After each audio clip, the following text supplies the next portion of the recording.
Бәріне сәлем, шкафымды ашып қалсам киімдерім шашылып жатыр ғой, біреу бір бомба тастап кеткендей. Менің жолдасымның киімдерімізге қарағанда осы үш қызымның киімдері көп қой. Бізде мүлдем киім жоқ, әйтеуір былай шыққанға аламыз да. Қыздарымызда киім жоқ дейміз, білмеймін, осыншама киімдер қайдан келіп жатқанын ала береміз бе білмеймін. Енді біраз осы үш қыздың киілмейтін киімдері бар екен, не істесем екен деп мына жаққа пакет қылып шығарып қойдым.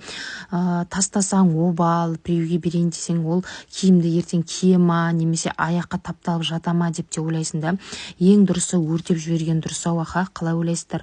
Мына киімдер, мінекей қызымның киімдері, мұнда тастайтын киімдер бар, вообще жарамай қалған ше. Соның барлығын қазір шығарып қояйын деп жатырмын. Сосын кеше бір кісіден заказ түскен, қызымның құлағын тесіп беріңізші деп ше. Мен негізі үйден қабылдаймын ғой, құлақтарын тесіп беремін қыздардың. Сосын бұл кісі менде егіз қыз, екеуі де кішкентай, 1 жаста дегеннен кейін өтініш жасады да, өзіңіз келіп тесіп беріңізші. Жарайды дедім. Соған шейін тез жинап болуым керек та.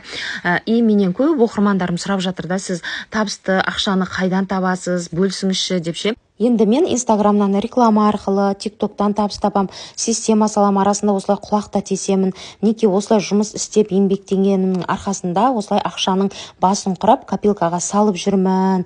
Көрдіңіздер ғой, сосын тез киініп алып, осылай екі егіз қызға келіп қалдым. Міне біреуінің уже құлағын тесіп жібердік, не жылап. Енді кішкентай болғасын жылайды ғой бәрібір. А так менің қолымды көбісі жеңілдейді, өстіп екі қызды құлағын әдемілеп тесіп, хамелеон сырғамды тағып қуантып келді. Қыздар, үйде құр отырмаңыздар, әрекет етіңіздер. Енді миллиондап ақша таппасам да, бірақ өзімнің бала шағамның, өзімнің несібемді тауып жүрмін. Аллаға мыңда бір шүкір.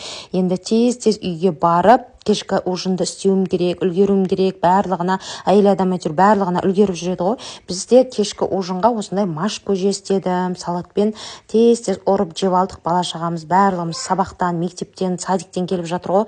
Барлығының қарны ашып қалған. Енді осыдан кейін күштілеп тұрып тортпен шай ішеміз. Ас болсын бізге.